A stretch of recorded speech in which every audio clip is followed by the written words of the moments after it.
episode of Comadreando podcast. I'm your host, Marcy. Today we have some amazing guests, my personal comadres, Mari and Zuli. I'm going to let them introduce themselves. Who are you? Hello, I am Mari. I am co-host of El Salon Chronicles and Comadre to Marcy. Hello, everyone. I'm Zuli, and I'm also a co-host at El Salon Chronicles, and I'm here Comadreando with Marcy. So I feel like you should have like a little song, Comadreando. Yeah, we should whip out the maracas. Yeah.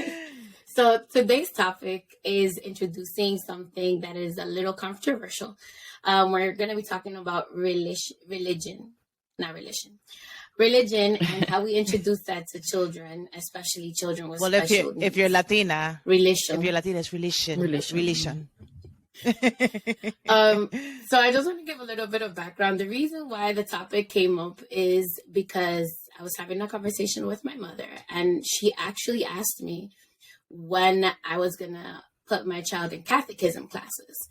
And my answer to her was, I just kind of stood silent, and I was just going back and thinking, like, how would I explain the concepts of religion to my child, who's a very literal person? So, and I'm not the only one. I was doing some research, and I found that a lot of people have hesitance, especially parents of children with special needs, of becoming part of a religious community because of their kid's diagnosis. They felt they might be excluded, or they felt that, they're going to be rejected by the people of the church or the clergy. So we wanted to get into that. And I want to first start off the conversation by asking, what is your experience with religion? Like, what religion were you raised in? And as you grew up, how did that evolve or change? Okay. Well, Zuli, you want to go first, or you want me? No, go ahead. I don't know. Go ahead. Okay, so I am agnostic now as an adult, but I was raised in a typical Dominican household, and so we were Catholic. I was baptized. I did my communion, and I think that's where it fell off for me. Thankfully, my mother was, she was religious, but she didn't keep us from exploring or asking questions. And when she did not have the answer to the questions, she allowed us to explore it on our own. I don't know if it was just progressive of her, or is that she had 5 kids and she was too busy. So I, on my own, decided at a very young age, and I think this was based on the fact that I had a lot of childhood trauma with sex abuse. And so I had fear that I was going to burn in hell forever. So the whole fear mongering really took a toll on my self-worth and my mental health as a child. Although I didn't know it at the time, but the fact that I thought there was the blonde, blue-eyed guy in the sky that was watching every moment, like even when I went to the bathroom, and he knew the things that were happening. And somehow I thought I was responsible and I was evil. And so I was going to burn perpetually, like never ending. Like that had an impact. Like that kept me from sleeping, gave me nightmares, like the idea of just burning forever. So as a little girl, I wanted to find a way, and I wanted to find maybe a religion that told me I wouldn't be burning forever. It is so scary. So, yeah. And so I explored as a child. I went to the Adventist church. I went to the Christian church, the evangelical church. And as a teenager, I almost got baptized in the Church of Jesus Christ and Latter-day Saints. And as a young mother, I became a member of the Pentecostal church. I married the son of a pastor, and I was deep into religion, and my children were being brought up Pentecostal at the time. And then I've always been someone that questions and reads and asks questions. Like I go to the source. And so my mother-in-law, she was so gracious. She would answer the questions to her best ability. And I just started seeing discrepancies between what the church, was preaching and what actually was the truth. And I think the catalyst for me was watching a documentary called Zeitgeist. And that made so much more sense for me. It kind of explained things, and it was like an awakening for me. So I decided, you know what? I don't know enough to determine that this is the right religion or that is the right religion or that religion itself is correct. So I'm going to fall back and see how things unfold, and I will not impose any of it on my children. I will allow them to find their faith how they want to find it. I will guide them to my best ability, but I don't care for them to be part of organized religion. So that's really where I am right now. And I have very strong feelings about the Catholic Church specifically, but I guess we'll get into that later. Thank you, Mari. It's a lot, but it's true. I think I think a lot of people feel the same way. How you feel, Mari? Like we grow up in a religion because our parents not so much impose it on us, because sometimes it's just what they know. But some parents do. Some parents are like, you have to be Catholic or whatever religion they are. So it's kind of hard for them to stray from that. But once you get older, you kind of realize, and you find your own path, your own religious path, But for me, so I grew up in a religious home in the sense that my dad, okay, so let's start with my dad. My dad is completely against the Catholic religion. He believes in God, but he has always, I remember since I was little, he was always saying the Catholic Church, they're a bunch of rapists, they abuse, the nuns are mean. He went to a Catholic church in Dominican Republic, and there the kids, the nuns were allowed to whip the kids, hit the kids, punish the kids, because it was a nun, right? So the parents would allow, and it wasn't even that the parents allowed, it was just that there was no question. The nuns and the priests would do whatever they wanted. I don't know if anything else happened. All I know is that he would not allow priests to come to my house. He was like, no, I will not have that. Like, he was always like, very against the Catholic religion. And he used to say he was an atheist. One time, there's a little story. Those elders from saints, from what I think they call them elders. The Mormons, yeah, but I think they call them like brothers or elders or whatever. They come with their little come with their little suits and stuff, and they came knocking on the door, and my father was like, oh sure, come in, sit down.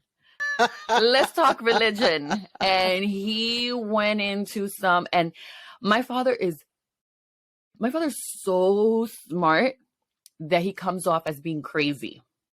And he may have a couple of loose screws, but my father is like, it's incredible how smart this man is. Like, he's like, you sit and have conversations with him, in-depth conversation, and you're like, how do you know this? So he sat there, and I've never heard about this religion. And he sat there and he was like, yeah, so you guys do this. And the guys were looking at him. They were like, no, we don't do that. And he was like, oh yes, why don't you, next time you come and visit me, why don't you bring a history of your church, and I will tell you what's in there. And I'm not going to have the book. I'm just going to tell you what's in there. And you tell me if I'm right or wrong. And those kids were like petrified. Yeah, that's damn, I like your dad. They were the savage. They were fucking scared. They were like scared. But they came back, right? Because the whole point is that they're supposed to challenge you. And they came back, and they came back a few other times. And then after a while, my father was just like, no, we don't see eye to eye. We don't, whatever. And they went their way and they never came back. But that's my father. He'll challenge the church or any religion. So my mom is very much like Mari's mom. She wasn't the one, like, if we didn't want to go to church as we got older, then she would she wouldn't force us. But when we were younger, we did have to do our sacraments. So I did, I was baptized, first communion, and confirmation. I did do those 3 sacraments. And I went to Catholic school. And I liked Catholic school because I'm a person that I am very, I like uniform. I like things to be structured. And so, because I like that, I enjoyed being in Catholic school. I enjoy the fact that I had a uniform. I enjoyed that there was a system and, everything. I like that. I don't know why I'm so militant, but I like that. And, but the other part that I didn't like was the fact that when we went to, they had like these little, it wasn't catechism, but something like catechism, like you would go in the afternoons and you would talk about the Bible. And I would ask questions. They would tell me, no, you're not, you're supposed to fear God. You're supposed to not ask questions. It is what it is, and that part I did not enjoy about the Catholic Church. And then as I got older, I started learning more and more and more about it.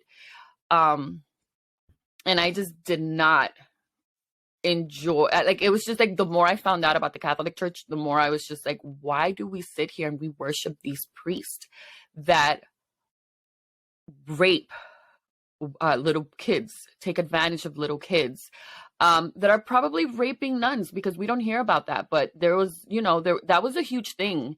I don't know if it's still happening now, but that was a huge thing. Wait, Zuli, can I interject? So yes. Part of the history of the Catholic Church, the nunnery, the nuns, right. Yes, they were there to pray, supposedly. But I read in a couple of history articles that the nuns were there to satisfy the priest's needs. But this was not advertised. Listen, I would not be surprised if that was the case. But there was a lot of nuns that did become pregnant from priests, and these children were taken away. And and if we want to go deeper and deeper into history, it was even said that a lot of these babies were sacrificed. Don't know how true that is, but you hear these stories, and I'm pretty sure that if we go into a rabbit hole of the religion from way back when, we're going to find some things that we're going to be like, what the fuck was happening? And this is the church that we worship. And and the Catholic Church is very political. It's so political that they mention it in our capital. It's mentioned, when they're bringing out new laws. And right now with the whole Texas situation with the abortion, that's based on religion. Why is religion and politics why, especially Catholic religion, why is that even something that should be a part of our government? No, it shouldn't be. Yeah, we're veering into like the topic of church, the separation of church and state. Right. And that's something that's a really good topic also. But right. That's like a whole, I agree. And I don't understand that. Like, when a lot of parents were protesting against when kids go to school and they say, and they're saying the national anthem that they wanted to Pledge of Allegiance. Right, when they do the Pledge of Allegiance and they wanted to remove the part about God, a lot of parents were up in arms. But it's like, you can't. I get it, because not everyone has the same beliefs. It's not for. I don't know. It's just like when you try to bring religion into something that really doesn't necessarily need the religion. I just don't see why we try to impose that on people. But anyways, I'm sorry. Go ahead. Sidebar. No. The United States is the only country that makes people pledge allegiance to the flag. Yes, I was just about to say the same thing. It's insane. It's insane. It's like, but we're the land of the free, and which in many things we may have more leniency than other countries, or we may accept things more than other countries. But when you really look at it, are we really? No, there's a part of this country that does have some control over the people. So, getting back on track, in 2019, I took a trip to Portugal, and I went to Lisbon. And within my trip, I learned a lot. There's a lot of history in that country. And within that trip, I ended up going to this, it was like a monastery. And the monastery was very interesting. It had a lot of statues, and these statues looked like gargoyles, or like, they look evil. and you saw the pentagram. The pentagram was everywhere. Everywhere you look, you saw the pentagram. And I was just like, wait, was this a monastery? And the tour guide was like, yes. And so I asked him, it's very important to have a guide because you learn a little bit more about what's going on. So we had a little personal guide, and I asked him, and I was like, wait, isn't that a little demonic? And he was like, well, let me tell you. And he went into the whole history, and they used to do sacrifices. So there's this temple that when you go in, the temple goes down. It goes 9 stories down to the Dante's Inferno. And when you go, what? yes, it's in, look it up. The fuck? Look it up. It's in there. That was a movie. That was a movie. I know, that was a movie. There's a book. There's a book. So the little temple, it goes in the form of a circle. So you go down the steps in a circle. And as you go down in the middle of the circle, there's a pentagram. And the monks would go in circles. They would sit there and they would chant, and they would do sacrifices, all in the name of God or in the name of religion. And this is what this monastery was.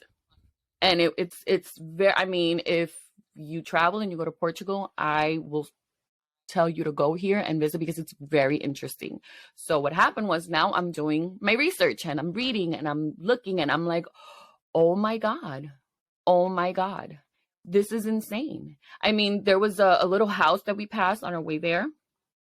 And it was a woman who was very holistic, and she believed in curing people with natural resources, right? She would she would bless the water, and she would give it to people that were sick, and the people would then feel better. And so the Catholic Church caught wind of this, and they went to her home and they were like, you can't be practicing witchcraft.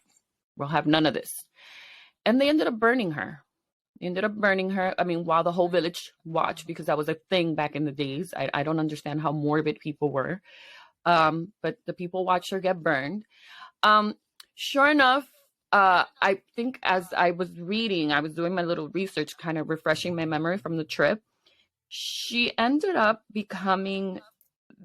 blessing her, making her a saint. Because they ended up finding out that she was in fact not a witch. She was a very religious person, and so many people believed in her. I thought I had written down her name, but I guess I didn't. But yes, I thought I had written down her name, but I didn't. But anyway, she ended up becoming a saint. And now when you go to that little village where her home is, and I brought back water from there. If you bring back the water, it is said to be the water of youth. So you stay young, stay healthy and all that. And of course, I wasn't going to pass the opportunities. I was like, I was like, I'm bringing me a cup back. But anyways, going back into the whole history of it, just learning that part. And that's ancient religion's history that I was learning there in Portugal. And to know that from that time, that's what they did. And that's what the Catholic religion was all about. Them doing sacrifices, chanting, praying to something they call God, which wasn't really God. Because if you're doing sacrifices, I'm sorry, that's nowhere in the book. And if it is, please point it out to me. Doing sacrifices and all that. I was just like, no, I don't know. What is this thing we're worshiping here? But I don't want to be a part of it. I don't want to be a part of it. If you look at the sacraments, when you go and take communion, that's symbolic sacrifice because you're taking of the body and the blood of Christ. Right. So I guess to make it more PC, they turned it into that. So I want to kind of talk about my experience with religion. So I was like the kid that was like waking up Sunday mornings. I did all my sacraments, waking up Sunday mornings, going to church. Having to sit there for an hour, just like very serious. And I had to be paying attention. God forbid I was like not I hated focused. It. God forbid I was not focused because I would get the look of death. It'd be like. Right. And I'd be like, and then my brother, he was so bad. He would we would be completely zoned out during church.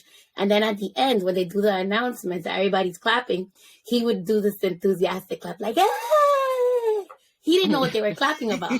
So then I would look at him and I'm like dying. And my mother's like, but eres un hereje, vas al infierno. That, and then I had my other family was like religious too from that side, so we would go visit, and my aunt's husband had a sister who was a carismática, so she would do those prayer groups, like those intense prayer groups, which is great. I love praying, like it's great to pray, but then she would read from the Revelations, stuff of nightmares, like there's gonna be some people on horses and you're gonna go to hell and everybody's gonna die, right, and people are gonna come back from the dead. And I'm just like, whoa, this sounds like a scary movie. So going from that, and then I was still going to church and everything. My mom would actually make me feel guilty, not like your mom. Like she'd be like, "Tú tienes que ir a la iglesia, Marcia." And then I would. And they use your whole name too, like when they try to scare you. So then September 11 happened, and people were condemning the Islamic religion for the act of the extremists. And I started questioning that. I'm like, kids, I mean, I knew Muslim people. I was going to college at the time. It was like my first year at Pace.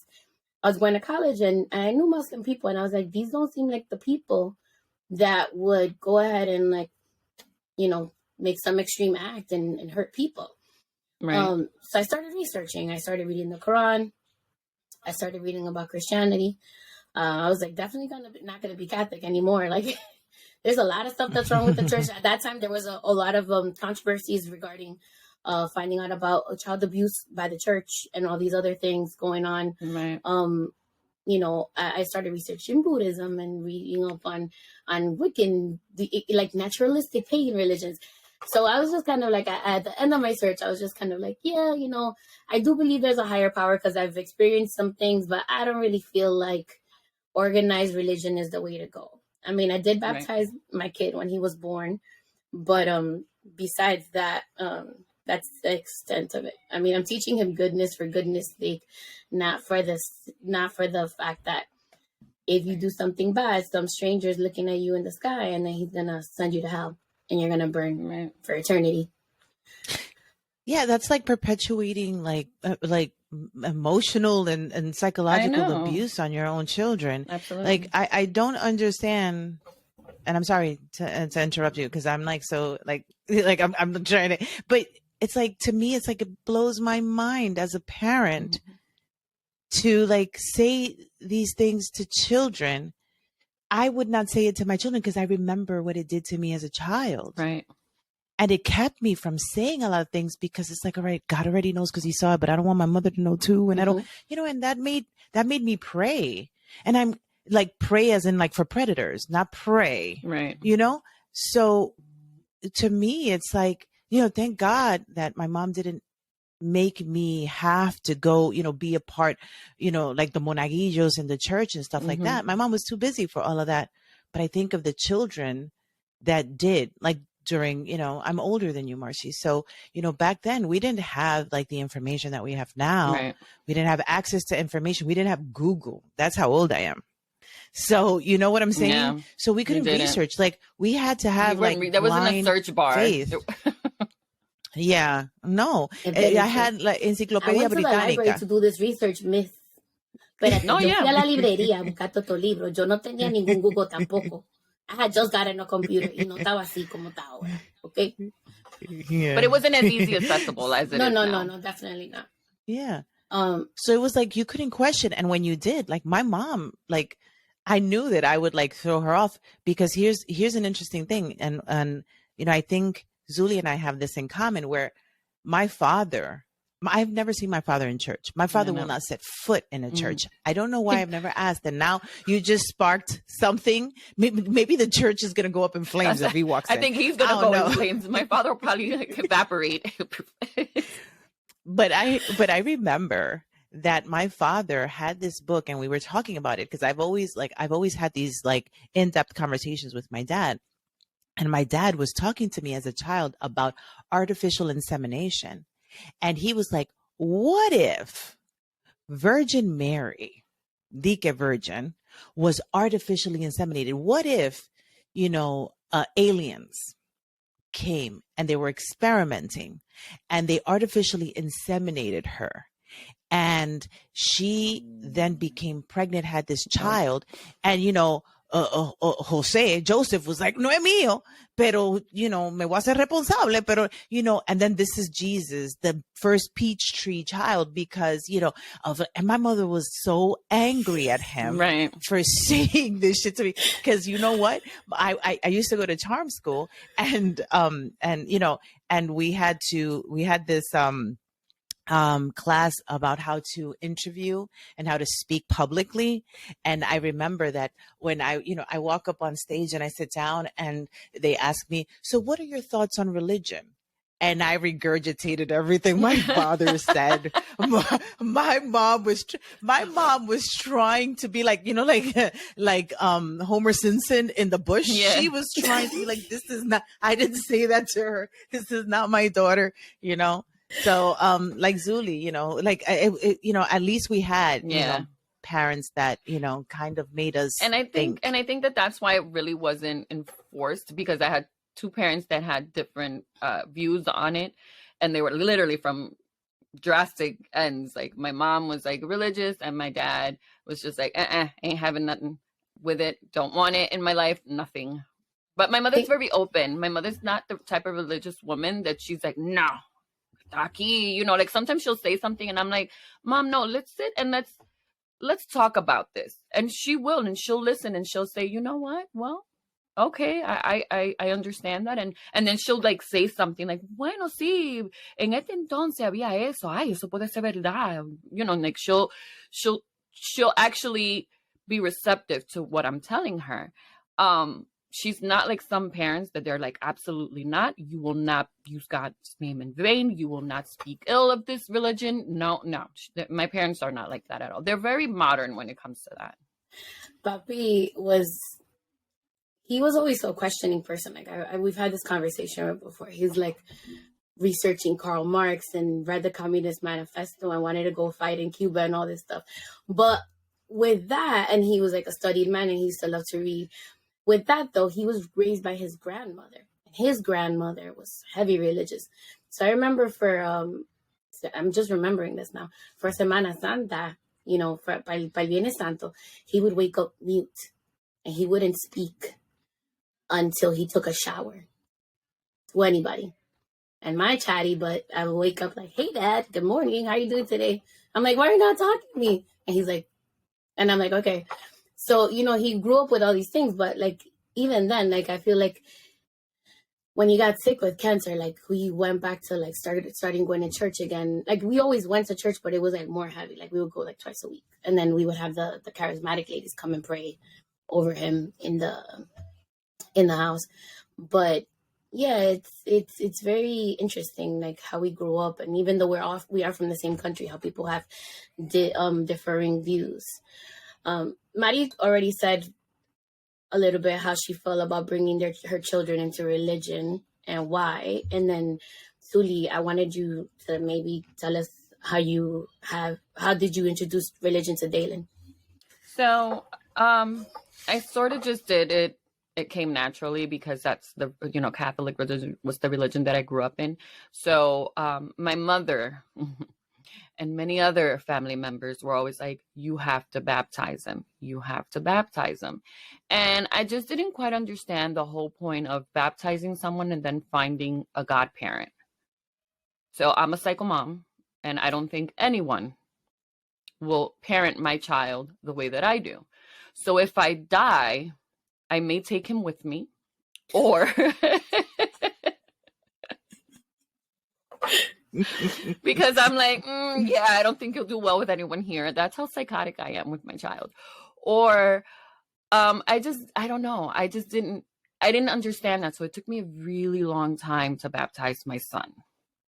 So he was 11 when I baptized him, and I got so much shit for that. And I would tell my mom, like, Mom, Jesus was 33 when he was baptized. Please relax. Like, and she was just like, no, because they tell you if you don't baptize your child before he knows natural sin, then it's like he's living in sin. And if he dies, he's going straight to purgatory. And I was just like, for the love of God, are you fucking kidding me? What is it they say in Spanish? Que estaba moro el niño. Yeah. And it's just like, are you fucking Oh my kidding God, me? I haven't heard that in so Yeah. long. Tamoro. Tamoro, you No know. talocrio. No. You know, so I didn't understand that. And I was just like, that is insane to me. Insane to me. So I did it mostly because, one, I wanted people to get off my back. And two, because a part of me felt like if something happens to my child, you know, is he, you know, going straight to purgatory, right? Because still in the back of your head, you're still thinking these things. So I went and I had him baptized, and they did a rush baptism, okay? Because he was 11 years old. The church was frowning upon me, like, how dare you? We have to expedite this. He can't be walking around one more second without being baptized.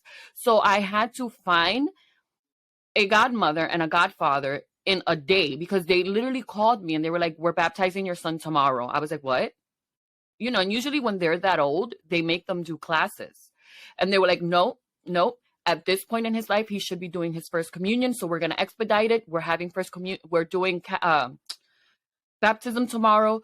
I had to run, get him a little outfit. I had to call people up. Hey, you want to be the godmother? There was no thought process into any of this. I was just like, we have to do this. They're expediting it. So that goes to show how real is it? You know what I mean? It's fucking BS when you get to the bottom of it. So, of course, I get a little envelope. I have to put money in there for the church. Okay? Exactly. I have to put money. So we go, we get him baptized. We do something quick, done. Then he started to do the classes for first communion. And they also expedited that. They were like, he's going to do the rapid class. So he's not going to do the, I think you have to do it for 2 years or something. They were like, no, we're going to do it in 3 weeks. In 3 weeks, he's going to, and I'm just like, well, he's using the same little outfit he got baptized in to do his first communion. So that was also done rapidly. Within that, my son was asking me questions, and I was truthful in the answers, because kids nowadays, they're not like us. They have everything at their fingertips. So he would hear from friends, and he would, you know, look it up. So he would ask me valid questions. Mom, I read that there was, you know, priests do this and priests do that, and that the religion is this and the religion is that. And what was I going to say? No, that's false. I'm not going to do that. So I told him, yeah, that's real. It's true. It happens. He was like, I don't want to be a part of that. He goes, as a matter of fact, I don't want to be a part of any organized religion. None. I don't want to do anything. I believe in a higher power, and that is it. And I respected that. So I never imposed it in him in the sense that I was like, no, that's what you have to do. I showed him the Catholic religion because that's what I was brought up in. And I let it be his choice whether or not he wanted to continue worshiping, you know, that religion or any religion. So, I mean, the other day I told him to pray, and he was like, I will not pray to the Catholic religion. I was like, okay, so no. You can pray. You can pray to anything you believe in, or you can pray for clarity. You don't have to pray to a religion. You pray to a higher power, to sense of clarity. You can pray just for yourself, you know, just for you. And he was like, oh, okay. So I think he's still, you know, figuring that part out, but I don't impose it on him. No. So when Aiden was still small, before he got diagnosed, we used to go to church. Now, I'm not going to tell you every Sunday where we went. Once he started the onset of autism, like, he was quiet for a while. I think I spoke about this before. You know, he lost the 25 words. He was quiet for a while. Then we started going to church while he was getting therapy. So Aiden's the type of kid, he's like scripting all the time. So the looks that I would get, not necessarily from the clergy, because, you know, Catholic church is humongous. I used to sit in the back just in case he was passed out and we would have to leave. But the looks that I would get from other people in the church, like I'm being a bad mom because my kid is scripting and talking. Like, how dare you? How like, dare you? Your child is talking. Right. How dare you bring this child to the church? That's what I find, that although religion preaches so much compassion, I don't know. I and this is just my experience. They're the group of people with the least compassion, the most judgmental. Yes. Mm-hmm. I've felt the most judged by them. People that claim to be, so devout Right. Christians, devout Catholics. Ellos son los primeros que comienzan, tú supiste de fulanita, no, mira la otra. I cannot stand the Y hypocrisy. no tanto eso. That's the dichotomy of religion, right? You pray that there's a God of love, which I believe that love is like the key of everything. That is the essence of humanity, right? But then you're creating division among people. Right. Even within the Christian religion, we talked about a few sects of the Christian religion, but there's multiple. There's so many. Oh, absolutely. And then even in that, right, they're talking about, save the unborn children, right? No abortion, that's the sin. You're killing people, but you're going to other countries. You're destabilizing communities and countries, and you're killing people. You're putting kids in cages, but that's okay. Mm-hmm. But then killing a newborn, not a newborn, embryo, an unborn child is not okay. So that is the hypocrisy is insane. And then even we stopped going to the church in Manhattan because I found that was like another thing, because there was a church, there was actually a priest there that came out on the news. So we came to church here in Jersey. And even then, they had a separate room for me to be with my child. So I couldn't be with the rest of the congregation. Wait, what? That's just... They have a room in the back of the church for kids that talk or people that can't be with everybody. Okay? So peace and love, but not you. You can get out of here. That's insane to me. So instead of accepting and teaching the whole congregation, maybe educating the congregation and showing humanity, patience and understanding, let's just fucking isolate. Right. So you don't disturb what we're trying to do over here. Right. Oh my God, Marcy, that upsets me so much. And here's the thing. There are some priests that do it for the right reason, right? Just there are some, because I had to go to church with my son, and because I paid more attention as an adult, obviously, than I did as a child. So there was some priests that when mothers used to go with their crying babies or with the kids that couldn't sit still or whatever, there was this one priest one day that people kept looking and shushing, and the priest stopped the whole mass, and he was just, no, we're not going to do that. Absolutely not. We're not going to sit here and shush. And that is a child, and that child is welcome here just like everyone else. I will speak louder if I have to. And you know what he did? He moved to the middle of all the pews so that way everyone could hear him equally, because he was like, we are not going to do that. And I was like, wow, that's probably the first time ever that I've seen a priest do that, because there's been other cases where there's been priests that have literally told parents, you have to go, or I'm not going to continue mass. You have to go. And next time you come, please don't bring your child that you cannot control. Okay? So, and then you have those priests. So. Well, I feel like, the authority and the power that culture has enabled priests to have is the reason why this has all happened. Because I am sure, despite the fact that I have like strong feelings about the church, I'm sure that not everybody's bad.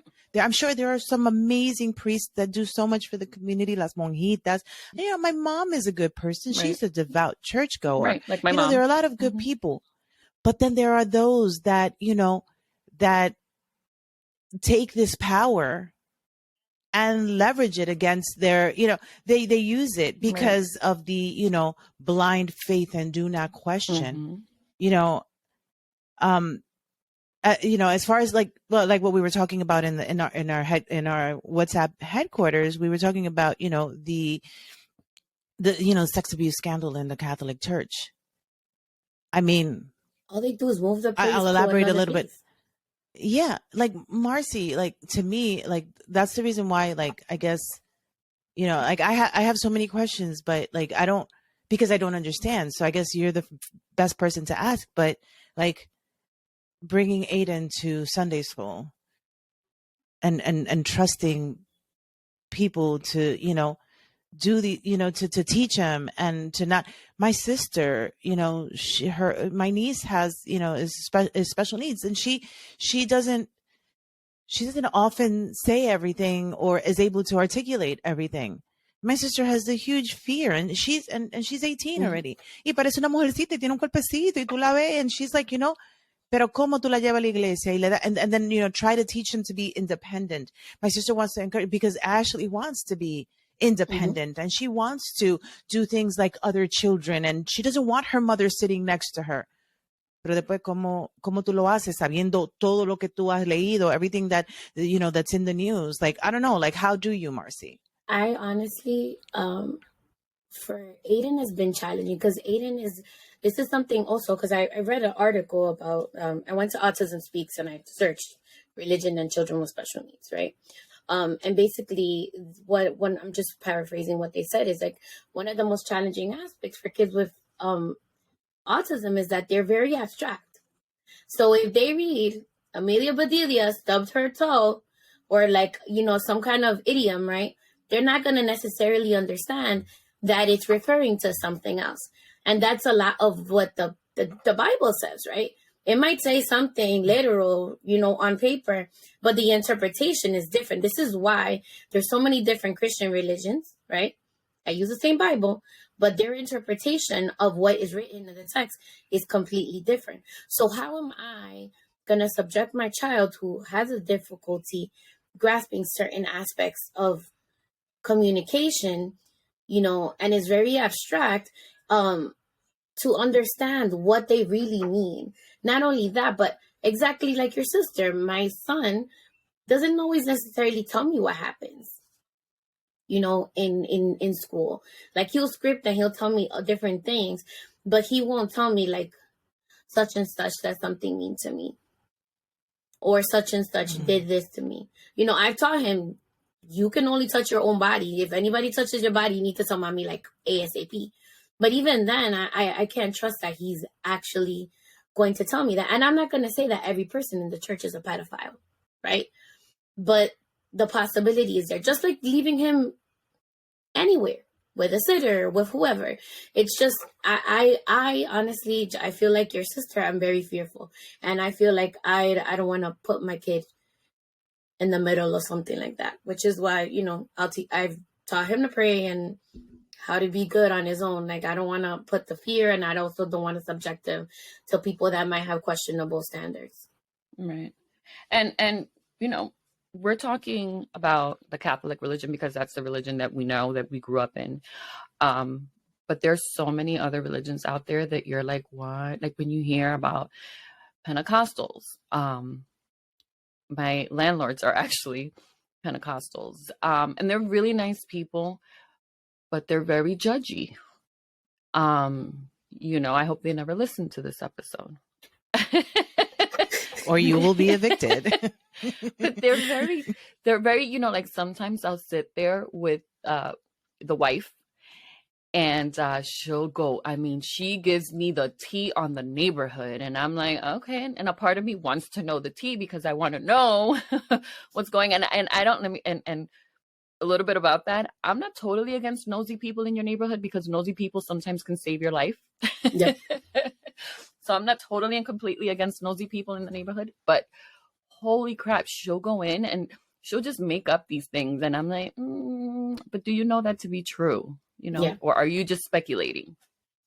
But anyways, on my way, so I lived in Vegas for a while. And when I moved back, I drove back to New York, longest drive of my life, for 4 days. And on my drive back, we drove through Mississippi. Holy crap. So every billboard was, if you don't have God in your life, you will burn in hell. The next one, if you don't go to church, something will happen to you. There were crosses everywhere. It was damn near scary. And it shouldn't have been, right? Because you're not supposed to think that church or God is scary. But I was like, where are we? Where are we? And a lot of them were like Baptist church, like the Baptist and this and that.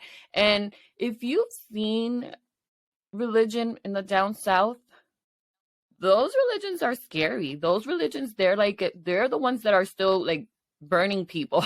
I probably shouldn't say that. They're going to come for me. But those are the religions that they're like the ones that really outcast people. Like, oh, you're not a part of this religion? No, then you're a sinner and you're going to burn in hell. And everyone looks at them and judges them just because they don't want to be a part of that religion. And I'm talking about like rural, like small little, these towns that only have a population 600. That's what I'm talking about. Like those small where the sheriff and the judge and everybody is related.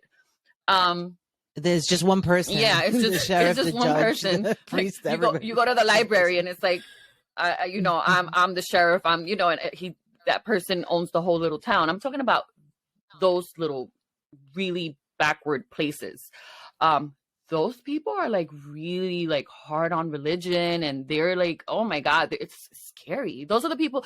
I don't know what religion it is that they take the snakes and they bite the heads off and they put them around, and they're like, I've seen those I've seen them on TV, like in movies. I didn't know that was a thing. No, that's a thing. It's a real thing. It's a thing, and it's deep down. And I've never even heard of it. What? Oh, I will. Oh wait, so they're saying from what I saw in the movie, it was like the person goes into this tub with snakes, and if you believe in Jesus and you're saved, the snakes won't bite you.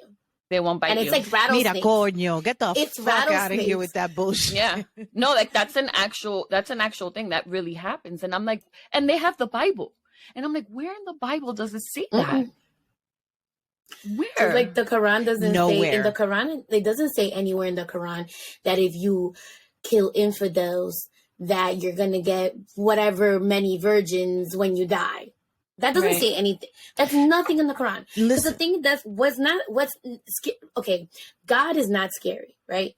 The biblical texts are not necessarily scary, except for the Revelations and some other stories in the Bible. But the biblical text is not scary, right? Mm-hmm. It's the extremists. Those heavy Christians, those the Al-Qaeda and all these other people that are like really like take one concept that somebody believed is based on religion and kind of just go to town with that one thing. That's what's scary. Because these people do all these crazy things, like, Salem witch trials. What is it? When the church came? The Spanish Inquisition. The Spanish Inquisition. All these things, they are happening in the name of God, which is really, really which I don't understand. And to me, and the thing is that, if the church, because what an individual does should not be a reflection of the complete religion. Right. But the fact that, and I'm going to go back to like my point of contention. First of all, I don't like the brainwashing and I don't like the fear mongering. Okay. But the pedophilia within the church and the cover up, the targeting of helpless, defenseless children, to me is just like what blows my mind. Like to me, because as adults, we can make a decision. We can agree or disagree or whatever. But, we give priests this power where we're calling them father. Like, like to a child, what the symbol of a father is, like how prominent, like that to you is Superman. Like, and then this person is the mouthpiece for God. Like add that to it, So this power that you've given should be given with like responsibility. Like, and I know that they go to monasteries and they go, but like you have to do like psychological evaluations and like monitoring of these priests. Like, the report that came out earlier this month. It's a report that came out in France where over 300,000 children have been abused in France since the 1950s. It's disgusting. By 3,000 priests.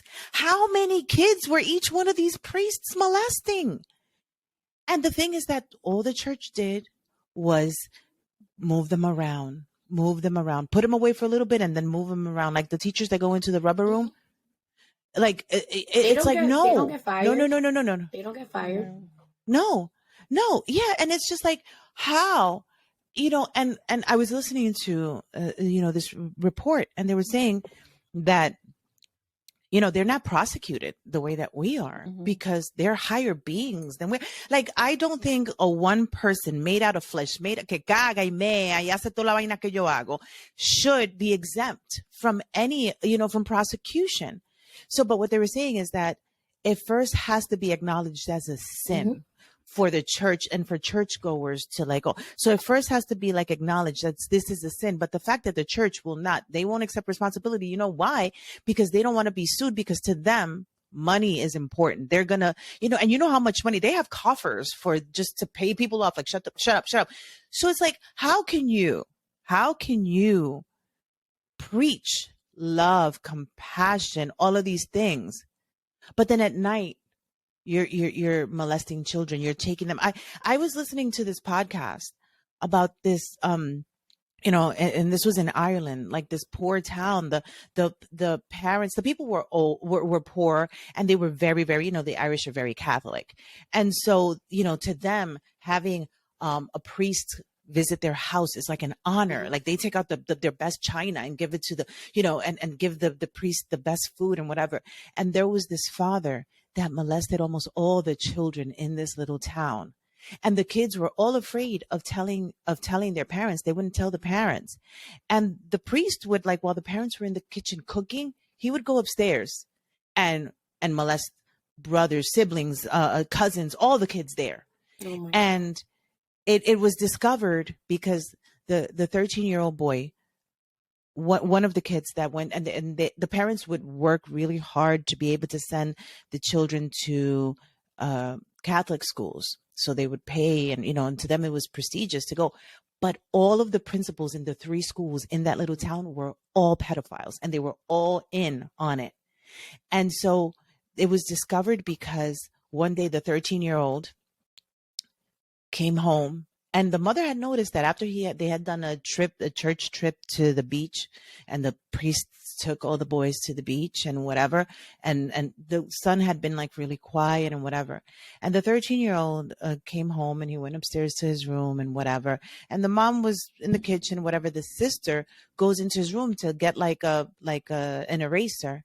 And the little boy was hanging from his door by he wrapped his tie around his neck and hanged himself. And the sister found him, and the sister started screaming. The mother came upstairs, and they all, she called the priest. That's the first person she thought of calling, because, you're not supposed to take your life and all that stuff. So the priest comes, but so come all the principals from all the schools, and they're all in a huddle. And she's like, why are the principals here? Like, why are they, like, what's going on? And all they cared about was, did he leave a note? Did he leave a letter? Did he leave? And then these same priests changed the story to, he was playing with his brother and his tie got caught and it was an accident. And like, they made up. I was listening to this and I'm like, knowing that this happens. And then his best friend wound up killing himself also. And then his other friend became a priest. And when he went to the monastery at 18, he was being now raped by all of the elders there. It's just like, it's too much. It's too much. Like, to me, I know that not everybody is like that. And that's not, chances may be that it doesn't, but I'm not going to take the chance. Not with my kid. No, not going to take the chance. And so, the thing also, I'm going to veer off topics, but the Bible we know today was not what the stories that were passed down. First of all, have you ever paid telephone? Yes. Yes. So, the original message always gets distorted by the last person that gets interpreted. So before the Bible was written down, it was spoken. It was said, right? And then finally, when there was Emperor Constantine, right? Constantine asked everybody to start writing down all the religious stories, right? So there was him and a team of people decided which books went into the Bible. So there was a lot of stuff that was left out, right? That's one thing. And then that always made me question about, like, besides the fact of all the stuff going on in the church, that also made me question religion in general. And then I don't know if you guys ever read any of the books by Dan Brown. Yes. I have not. Yes. Okay, so I love the Dan Da Vinci Brown. Code, Angels and Mhm. Demons. Okay, well, I love Angels and Demons. Yeah. I mean, you've seen the movies, but if movies, you read the books, there's a lot of truth in the things. Like, he actually did research to write those books, and he talks about a lot of the corruption and the things that go on in the church, like the stuff that you were talking about the sacrifices, and he talks about a lot of the other things and how they have so much money, they cover up things, and people never know. And another thing I wanted to touch on before we end, I had a great uncle. His name was Tío Síndico. Síndico was a very... Wait, was that his name? Yeah, Síndico. Was that really his name, Síndico? Tío Síndico. So Tío Síndico was always like, it was kind of like your dad, Zuli, very questioning. And he would always say, eso, padre, son unos rateros. I was like, Tío, ¿cómo te dice eso? And he was like, no, porque mire, esa cosa del diezmo, de que tú le tienes que dar 10% de lo que tú te ganas a la iglesia, es un robo. Y esos rateros ya sentados haciendo nada. Digo yo, tío, pero por Dios. Dice, porque te ve la gente pobre, sobrina. Te ve la gente pobre puede sacar 2 racimos de plátano de la finca de ellos. Y cogen el más chiquito y mandan el más grande para la iglesia. Y tú ves todos esos padres montados en jipeta que no lo tienen la gente de este pueblo. Con los cuartos de la gente. And eso es grande, señores. That's a big thing. Right. You know what I'm saying? You're imposing a tariff to be able to be part of this church, right? And you're making so much money that you have money to pay people off or to make them go away. Like the government. Well, look at Joel Osteen. So I actually like Joel Osteen. There were times on Sundays that I would sit and I would, excuse me, and I would listen to what he was preaching. And I was like, oh, okay, this is good. I feel good. I feel good. I feel great. And then the hurricane happened and people had nowhere to live. And he was just like, no, you guys are not coming into my church. Like, I will have the very church that people were giving you money for, the church that the people own, because without the people you would not have, you're not going to allow them to stay there. And his excuse was like, oh, there was some flooding or it wasn't suitable. Are you kidding me? Bullshit. Are you kidding me? So once that happened, I canceled him. I fucking canceled him. I was like, how dare you? The amount of tax breaks. How dare you do that to the people? The very people that go every Sunday and fill up your church and give you money and worship your every word. You showed your true side right there. And I was just like, never again.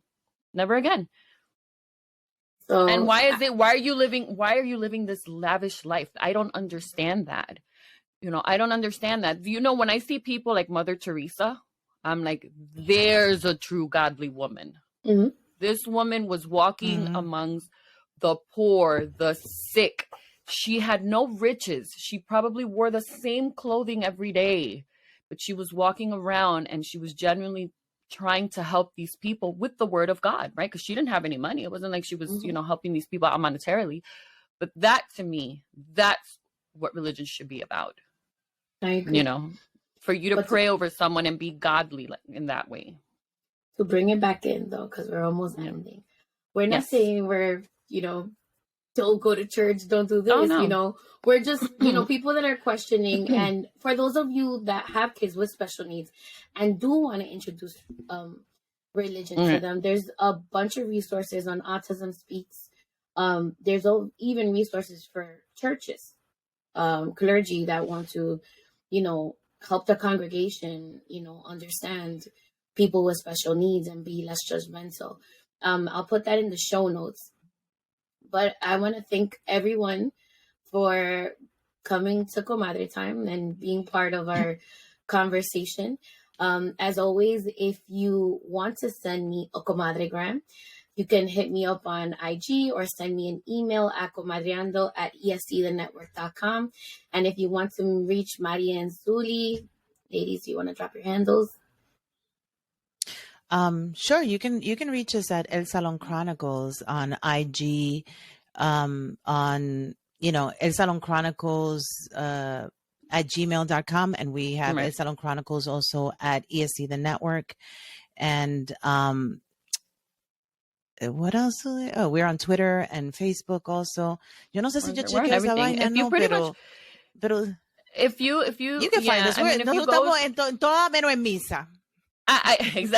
exactly. But I think the best way to get in contact with us would be through our website, because it has every single way to get in contact with us. Just go to our website. All right. Yes. But wait a second. I don't want us to end without acknowledging Marcy. You did great for your first episode. Yes, This is really, really awesome.